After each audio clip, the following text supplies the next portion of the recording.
You are listening to WXOJ-LP Northampton, 103.3 FM. I'm Warren Odess-Gillette, and welcome to A Baha'i Perspective.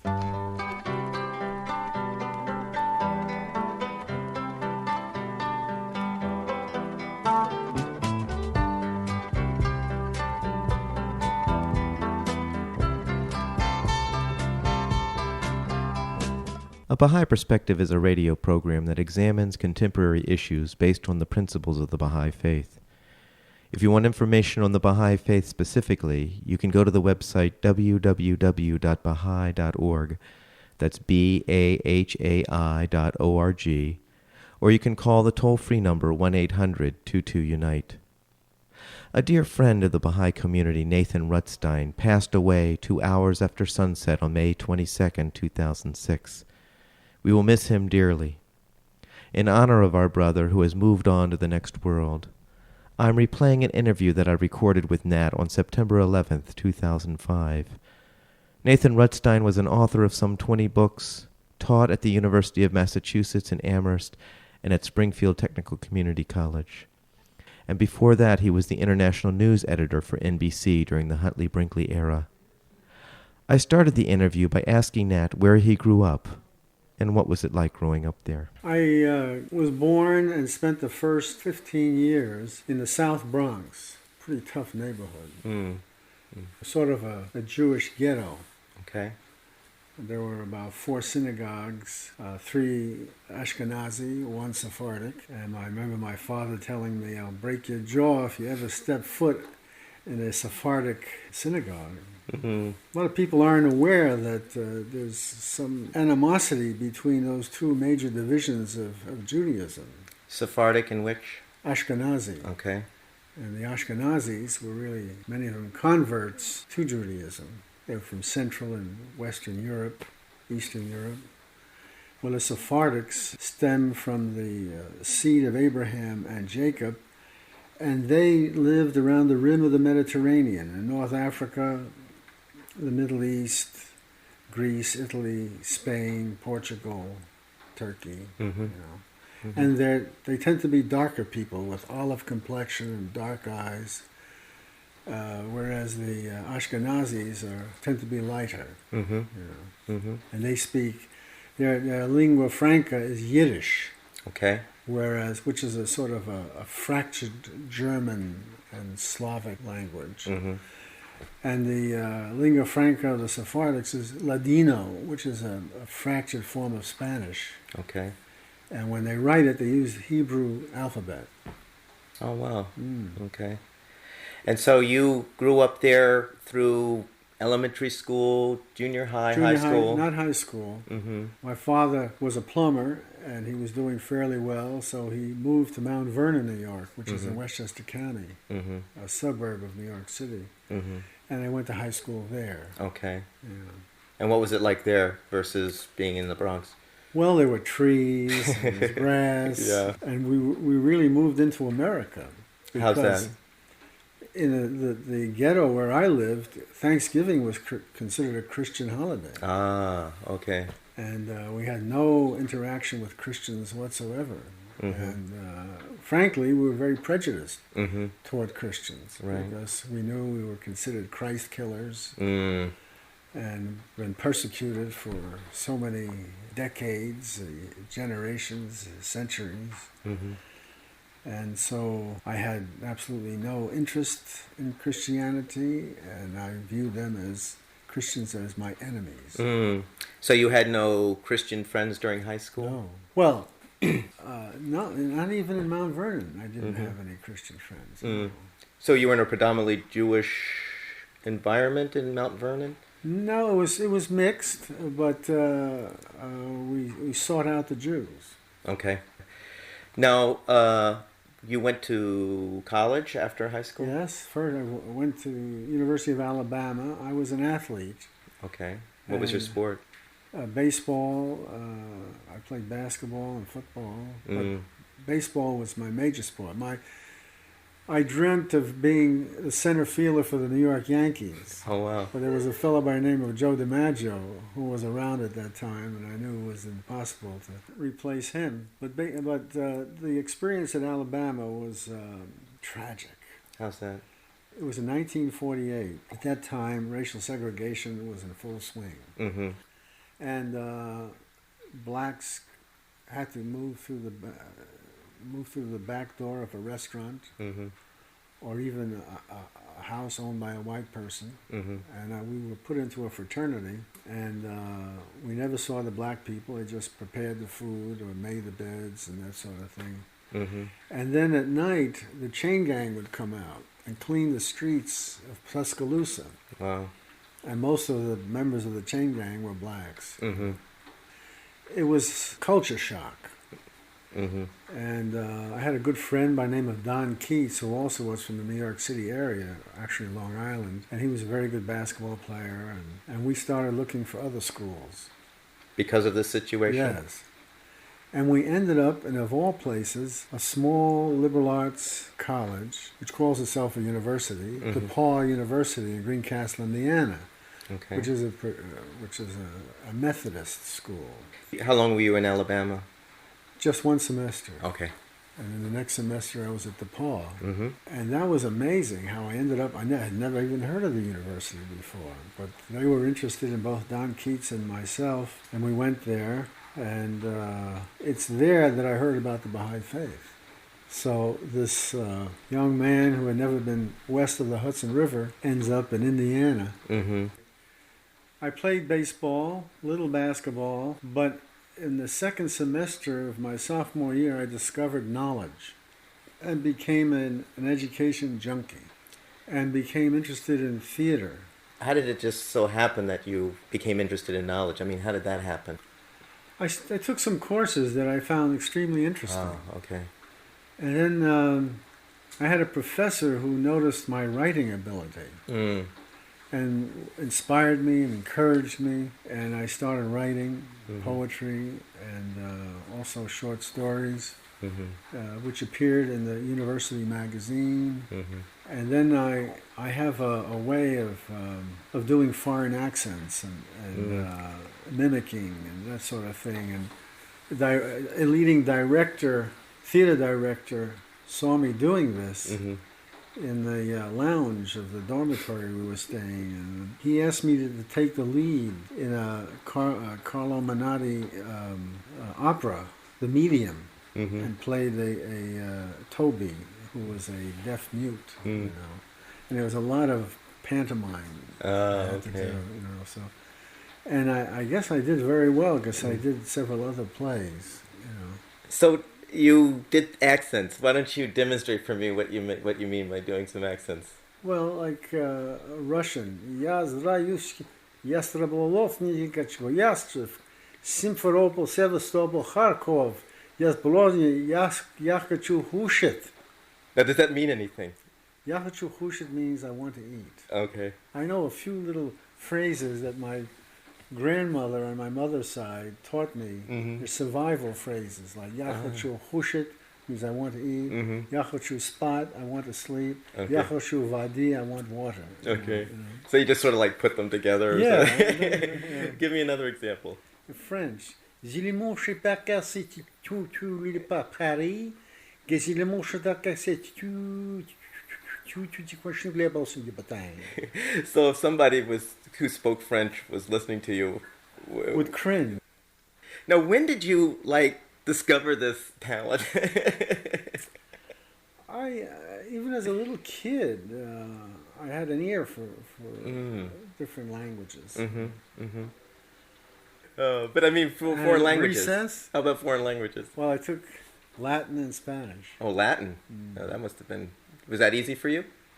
I did fairly well. I had a strange teacher, Pop Phillips. If you didn't know your assignment, he would hit you with a water gun, spray you with a water gun. You know. So you ever get wet? Yeah. Okay, so let's go back to DePaul. So you actually were an actor in college. An actor, and then I won an oratorical contest. at the university. And So this is like giving a speech? yeah, Or on academic freedom. Yeah. that was the subject? And yeah, and I had never given a talk in my life. And I drew up this talk and presented it and won the semifinals and then the finals. And So how far did you go? National or regional. Regional? Wow, Yeah, that's yeah. very good. So, and then you were playing sports at DePaul. Yeah, DePaul. Yeah. DePaul, and you played baseball. Baseball primarily. Okay. Yeah. Okay, and you did well there. Yeah, I did. Yeah. I did Did you well. enjoy it? But I enjoyed it, but I was losing interest. Uh-huh. There were so many other things in this world that needed to be explored. Right. And I was very curious. Yeah. Always have been curious. And that fire to play ball wasn't there anymore. But I played anyway through my senior year. And I was good enough to be scouted. When I was in high school, 15 years old, George Sisler, who was the chief Brooklyn Dodger scout, was very interested in me. And I was hitting balls over the fence, and I was pretty fast and had a strong arm. And then I was invited to Ebbets Field to work out. That's where the Brooklyn Dodgers were. Okay. Yeah. Right. Then they abandoned Brooklyn and Went to LA. looked for the sunshine Yeah. in LA. Yeah. But George Sisler put me on a special team of Metropolitan New York high school and college baseball stars. So I was part of that team. But then I went off to college. But the most important thing I discovered in college was the Baha'i faith. So how did you run into that? I was active politically.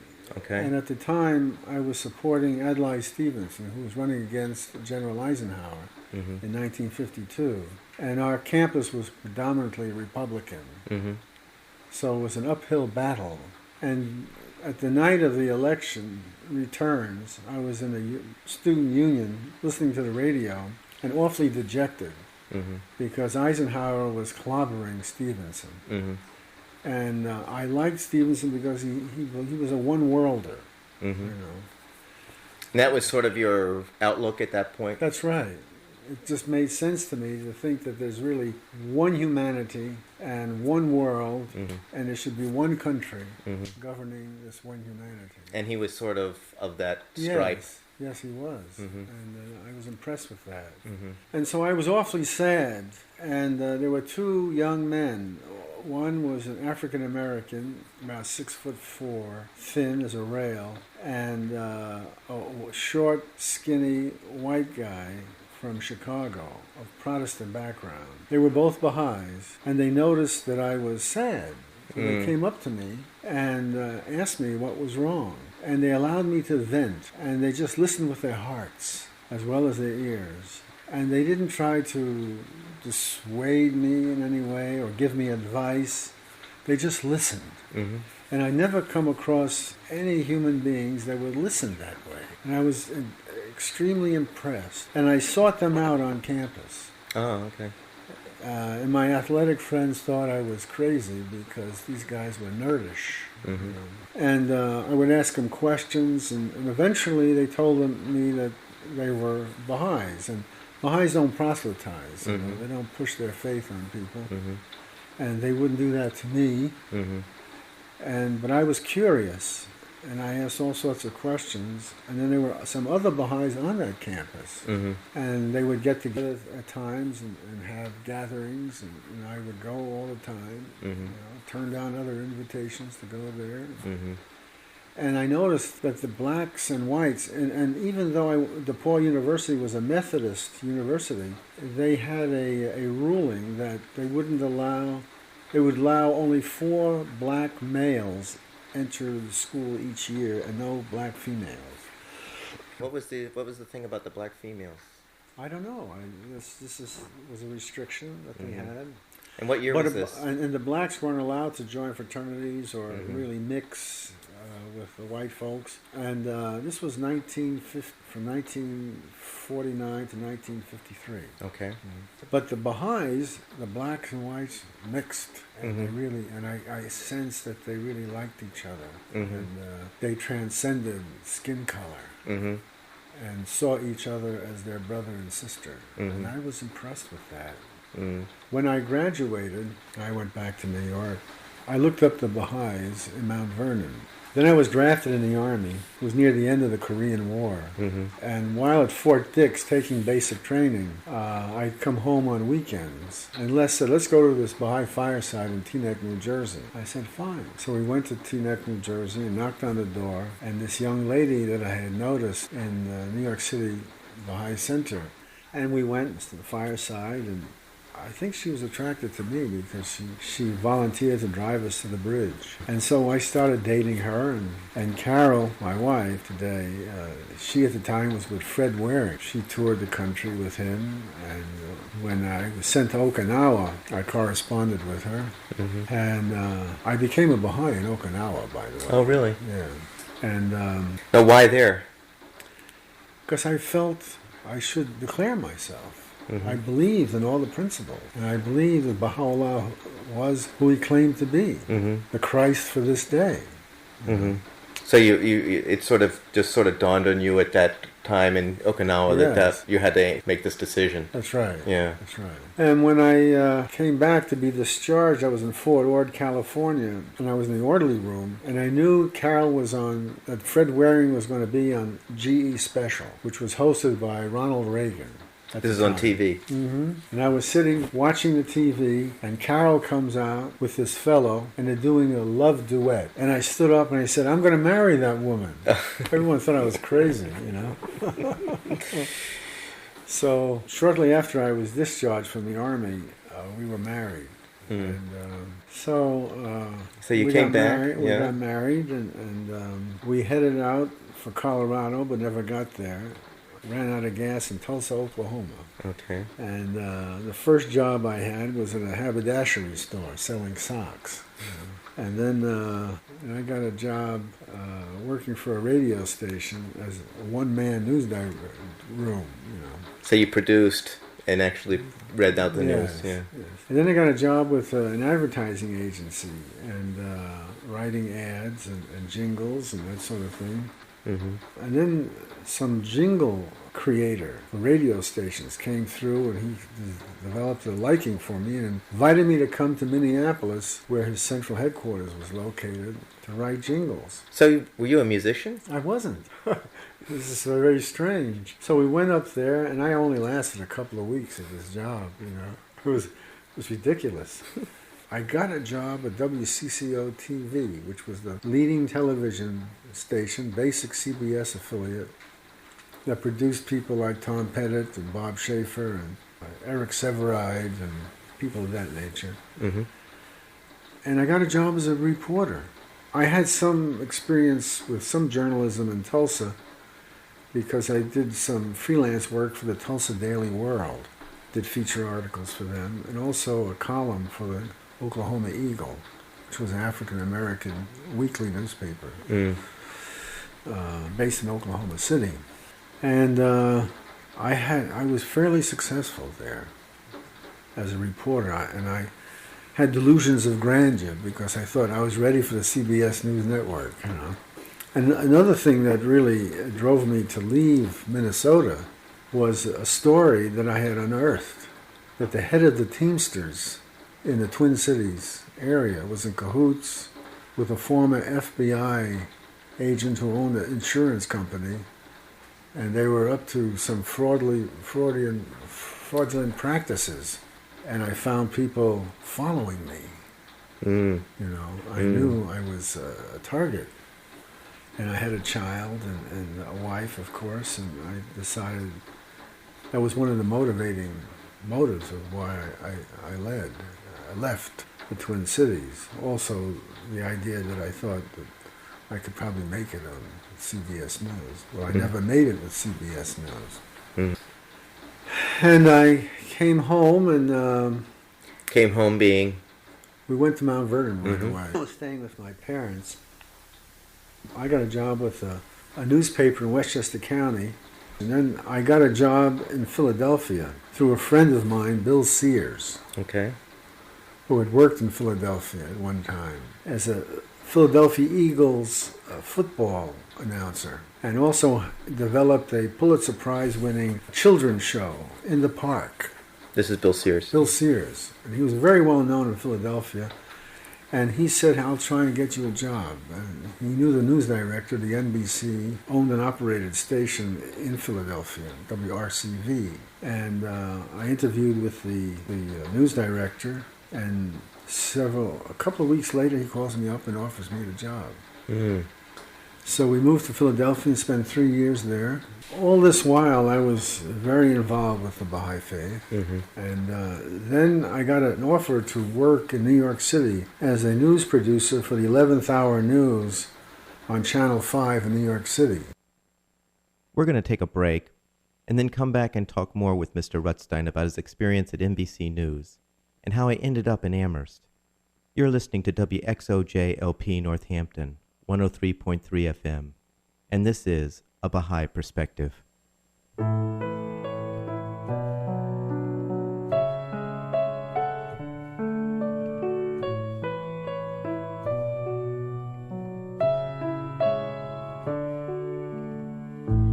Let all associate, therefore, in this great human garden,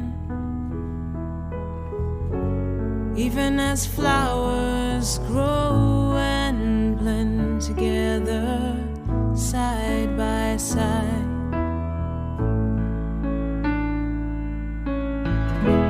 Love ye all religions and all races with the love that is true. True and sincere, and show that love through deeds, and show that love. Let all associate, therefore, in this great human garden, even as flowers grow and blend together side by side.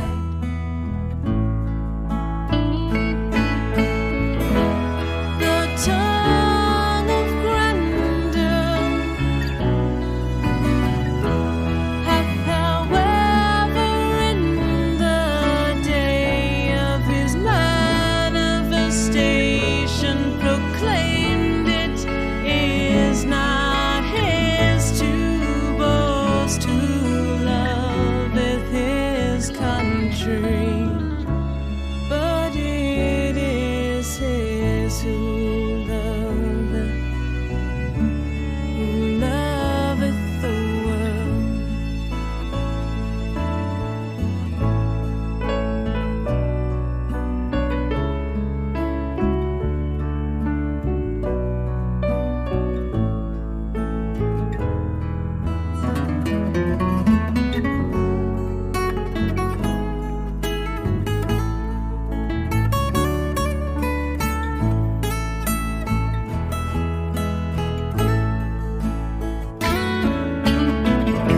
Love ye all religions and all races with the love that is true. True and sincere, and show that love through deeds, and show that love.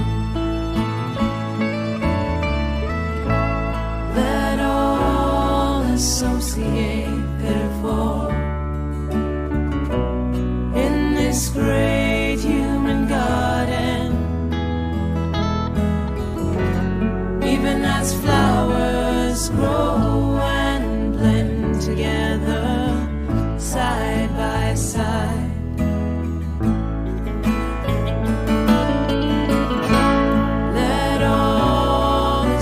associate, therefore, in this great human garden, even as flowers grow and blend together, side by side.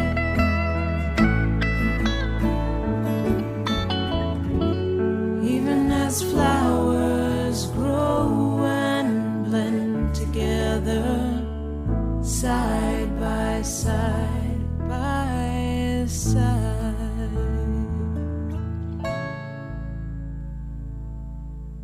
You are listening to WXOJLP Northampton, 103.3 FM, and this is A Baha'i Perspective. We will now return to an interview with Mr. Nathan Rutstein, a member of the Baha'i faith in Amherst, Massachusetts. Before the break, he was talking about how he and his family returned to New York City after doing a stint in Philadelphia. And I thought it was too good of an opportunity to turn down.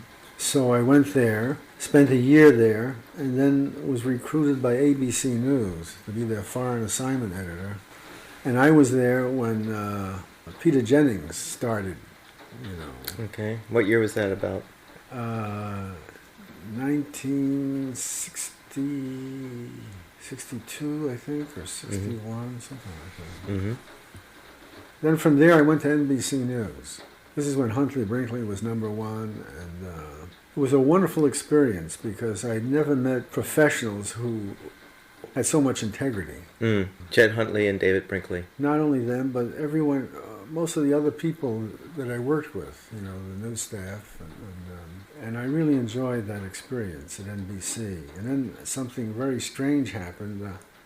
I was perfectly content with my job and was being seriously considered to go to London to head the European Bureau. But before you go there, Nat, what was your responsibility as producer of the NBC News at 11 o'clock? Was that what it was? No, I wasn't producer of the NBC News. International news editor for NBC. Okay, and what was your responsibility Covering there? international stories. Okay. And So assigning people to go to different places. And also, we had an arrangement with about 45 different international networks, like in Czechoslovakia and Germany and Britain and China and Japan, all the different, even Moscow. And we would do stories for them as well and distribute them around the world, usually via satellite. We were the first to break in the use of the satellite in distributing news. So you were the final say in what international news went on the network? So something strange happened. A man by the name of Dr. Dwight Allen, who was at the time the dean of the School of Education at the University of Massachusetts. And he came with quite a reputation at the University of Massachusetts. He was an outstanding scholar at Stanford University and a real innovator in education. And he had read an article that I had written in a Baha'i journal called World Order, which was about TV journalism and the future of TV journalism. And there was a segment on there in education, a relatively short section, And he was impressed with that. And he came to NBC to be interviewed by Barbara Walters, who at the time was working for the Today Show. And she had a syndicated show called Not for Women Only. And they were talking about innovations of education. And since he was a leading educator, he was one of the panel members. So before he was interviewed, he looked me up in my office and asked me if I'd have coffee with him. After 5 minutes of conversation, he offers me the chairmanship of the Communications Media Department of the School of Education. Not only didn't I have a PhD, I didn't even have a master's degree. But he was very flamboyant, innovative, daring. I said, let me think about it. I talked it over with my wife, and we had visited Amherst before, and we liked it. And bringing up kids in metropolitan New York is difficult. Even though we lived in a suburb like Teaneck, New Jersey, it was difficult. There were a lot of pressures, and So I took the offer. So how long were you at NBC? 7 years. So I came to Amherst, and it was culture shock. How's that? Because the other faculty were aware that I didn't have a PhD and didn't even have a master's degree. And in many ways I was breaking tradition. But Dwight loved to do that, you know. I would read some of the memos my fellow faculty members would write, and I just couldn't understand the language, you know. It was academic gobbledygook, you know. And I noticed, and they used this language in order to impress other people, and they invented terms, you know. And they were very circular in their thinking. They didn't just know how to get to the point, you know. And as a journalist, especially on an international level, you got to the point very quickly, you know. And there's no BSing. Dwight makes me a communications consultant to the White House Conference on Children. Oh, and this was a choice thing, kind of a position. And he was named the chairman of the White House Conference on Children. Who was? Dwight was. Oh, I see. So I took that. I went down to Washington. President Nixon was at the helm at the time, Mm-hmm. you know? And it was a successful experience. But there was a lot of jealousy. And I was very naive, and I thought that I was going into a atmosphere that would be made up of gentlemen and ladies, and I found that the politics in academia was far worse than the corporate level, because they had this exterior of being academic and tweedy and very righteous, but my companions and colleagues at the NBC were really people of integrity. You know? Mm-hmm. And a lot of these people would take some of my ideas and run with it, because I was very free in sharing my ideas. And that's what Dwight liked about it. I could bring new ideas and be a fresh representative at the school. Mm-hmm. Then I had connections at Sesame Street, and I had the Children's Television Network come up to the School of Education, and I had some of their producers, actors, get involved in a doctoral program, and we developed a real good relationship with Sesame Street. Mm-hmm. Mm-hmm. I spent 3 years at the University of Massachusetts, and then I spent the summer on the Today Show, and while I was in my last year, I wrote a book called Go Watch TV, in quotes. This is a term that parents usually use to get rid of their children. You know? Mm-hmm. And this is a book that dealt with the effects of television on children.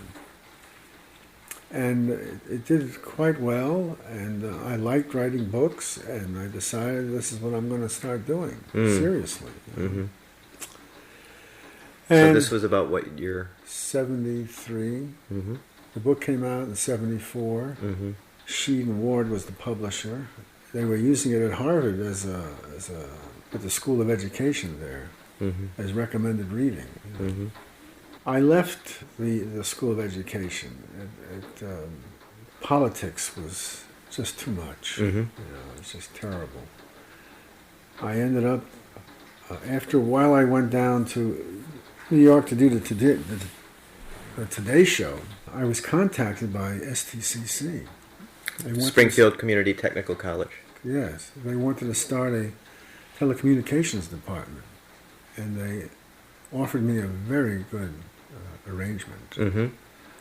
They said I didn't have to belong to any committees. I told them I didn't want to do that. You know, I wanted to just concentrate on the students, and I had some ideas about how to reach students who didn't do very well in high school. Mm-hmm. And I had quite a few Hispanic, African-American students. Mm-hmm. My whole approach was unorthodox. The administration of the school supported what I was doing because of the results. Now, why was it unorthodox? We didn't use any textbooks. I had the students write their own textbooks, but they would do it in cooperation with other students, because I broke up the students in clusters. We didn't stress competition, but cooperation. You know. And this is based on my Baha'i background, you see. Most students, as I pointed out, were African American or Hispanic, and they were first-generation college people who were going to community college not to further their education, just to pick up a skill, like become a welder or a hygienist, a dental hygienist, do something in TV production, that sort of thing. But after the first year, 70% of the students decided to go on to their four-year school. We did some very strange, different things. I never had a syllabus. I had just goals and objectives, and every day was a different day, you know. Mm-hmm. So to be tied down by to be a slave to a syllabus would be unfair to the students. Mm-hmm. I taught the students how to write proposals to get funding to produce a 1-minute TV public service spot on some social issue, i.e. narcotics or wife abuse and that sort of thing. In learning how to do a proposal, they learned a lot about research, because they had to write a rationale, and they had to footnote what the source was. And our students were, this is before Google, our students were in the library all the time. And they had never been in a library in high school, you see, because they knew where they could get some information. Mm-hmm. And they worked as a cluster, you see. They worked together and helped each other out. Mm-hmm. After most of them got funds, they either went to foundations, local, regional, even national. They went to various organizations like the Massachusetts Medical Association, which gave one of our students $35,000 to do a series of ads during the summer. Mm. They went to various local institutions like local public health, whatever. Mm-hmm. Some of the better ones were aired on local PBS. You know. And then I was very concerned about the spirit of my students. And there's a saying in the Baha'i teachings where Baha'u'llah, who's the prophet founder of the Baha'i faith, likens the human being to a mine rich in gems of inestimable value. Mm-hmm. And we have to discover those gems and polish them, you see. So that I felt that true education is the discovery, release, and develop of human potentialities. I felt that I should find out what the potentialities of all of my students are. And so the first thing I did in the beginning of the semester is take time to talk to privately with each student, and not involved in a teacher versus student kind of interview, but as two friends, and to find out what their interests were, that sort of thing. Mm-hmm. And all of us developed a very good relationship. And I got to know a lot about the different potentialities of the students. I'm concerned about their spirit. One late fall day, it was gray, drizzly like today,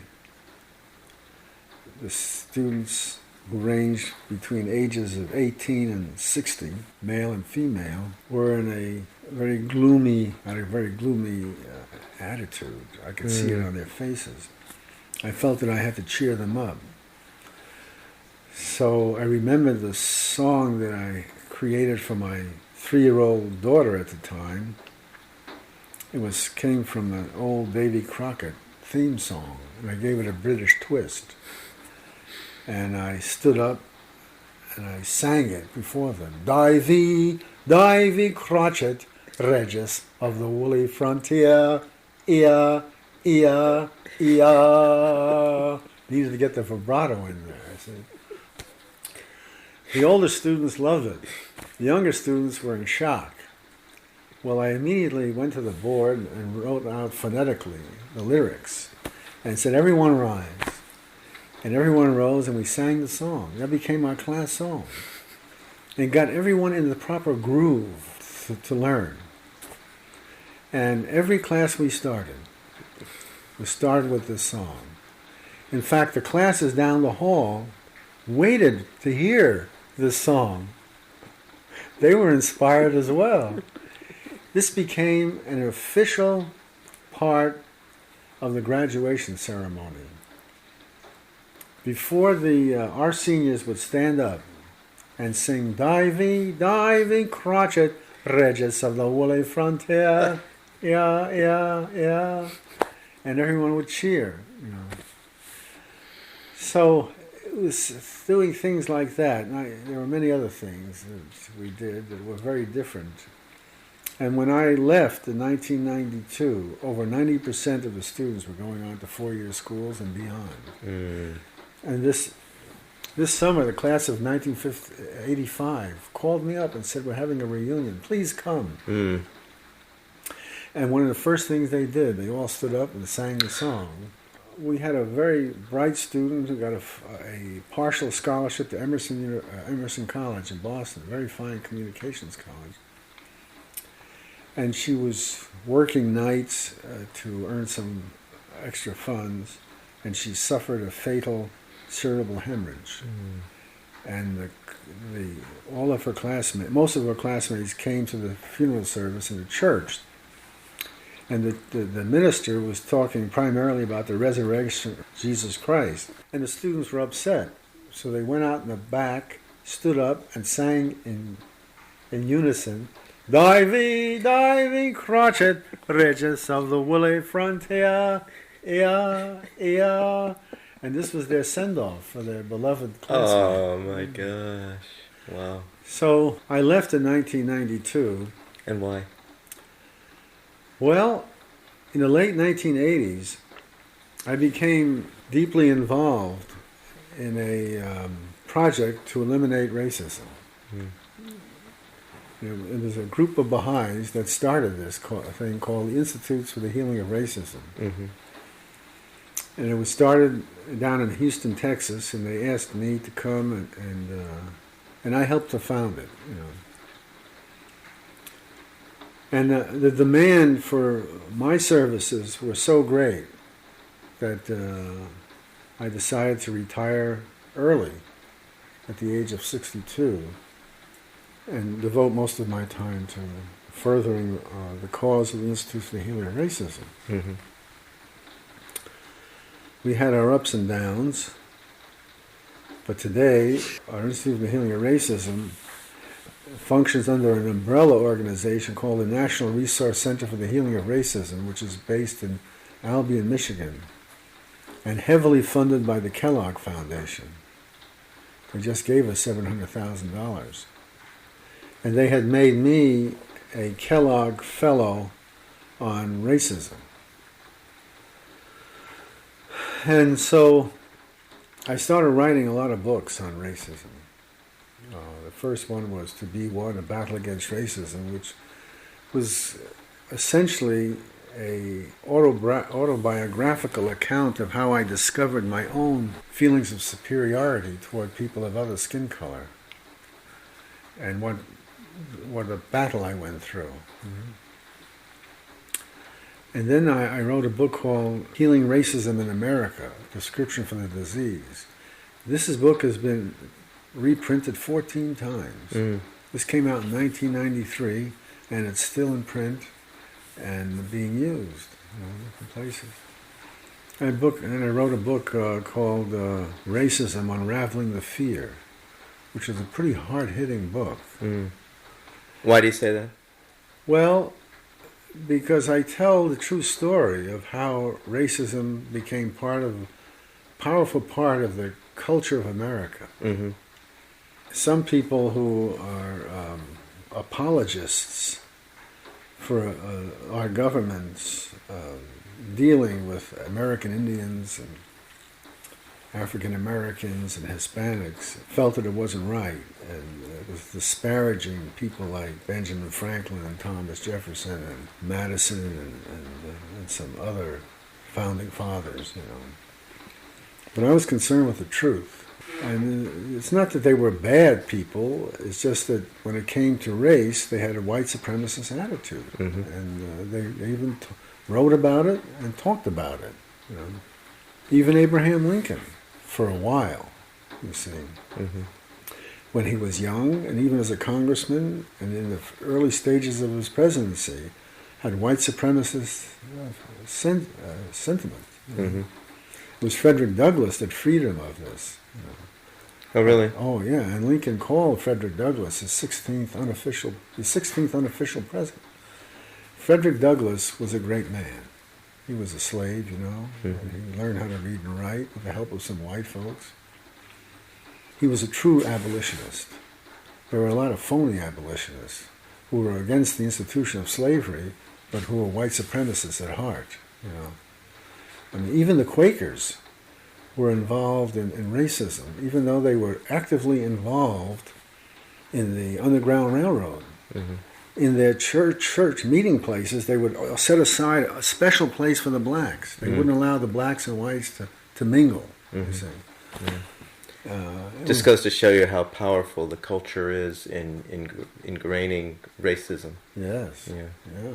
So you then were going full-time here with the Institute for the Healing of Racism, and you were writing books and about racism speaking all and over speaking. the country and doing workshops and And so then, and you're still, that's pretty much what is taking up most of your time now, or? well, I've cut back quite a bit. I still write quite a bit, Yeah. but I'm writing books on different subjects. Mhm. You know. I just have a book coming out in the spring of 2006 called Keepers of the Flame of Hope. Mhm. And what it deals with, it describes what a human being is. So this is a very philosophical book? Yes, it's philosophical, and it also talks about the purpose of life and how to discover one's true self. How Baha'u'llah comes and explains what a human being is and what the purpose of life is. And we explore the realities underlying the principle of the oneness of humankind. We discuss what religion is, because what religion, as it's practiced today, isn't the way it was meant to be practiced. Because the world would be a very different place. And you find even the word religion comes from the Latin religio, which means to bind together. And we find that in Christianity there are 22,000 sects vying with one another, some killing one another, doing the very opposite of what religion is supposed to do, is be the source of unity, bring the human family together. And it's one of the purposes of Baha'u'llah's coming, you know. So this book will be coming out, and it also deals with the day in which we live. It gives people some perspective as to where humanity is headed and how we're going to get there, and what we as individuals have to do to get there, to make it possible. And of course the Baha'is are very hopeful and optimistic, and we see the future, that the world is moving toward the internationalization of the planet. And when you trace the social evolution of humanity, you see that we started out as families, and families feuded with one another, even killed each other. You know, vowed they would never come together, but they overcame. A new set of values came along, and they got tired of killing each other, and the families said that they would never come together, formed clans. Clans did what the families did before them. They emerged into tribes, into city-states, into nation-states. Now the nation-state is obsolete. And there should be one federal government where the United States of America is a state in the United States of the world. Yeah. So your latest book, what is the title of your latest book? It's coming out in the next spring. Next spring, okay. Spring 2006. Yeah, it's called Keepers of the Flame of Hope. And can they find that in Amazon.com or any when bookstore? When it comes out, yes. It's general public. When it comes out. And what is the latest book that is out now that you... It's Seeking Faith. Is religion what you really think it is? And it can be purchased at not only Amazon, but Barnes & Noble or Borders. Okay. I hope you enjoyed that interview with Nathan Rutstein, our dear Baha'i brother who passed away May 22nd, 2006. He was an author, educator, videographer, and the former international news editor for NBC during the Huntley-Brinkley era. If you want information on the Baha'i faith specifically, You're welcome to visit the website www.baha'i.org. That's BAHAI.org. Or you can call the toll-free number 1-800-22-UNITE.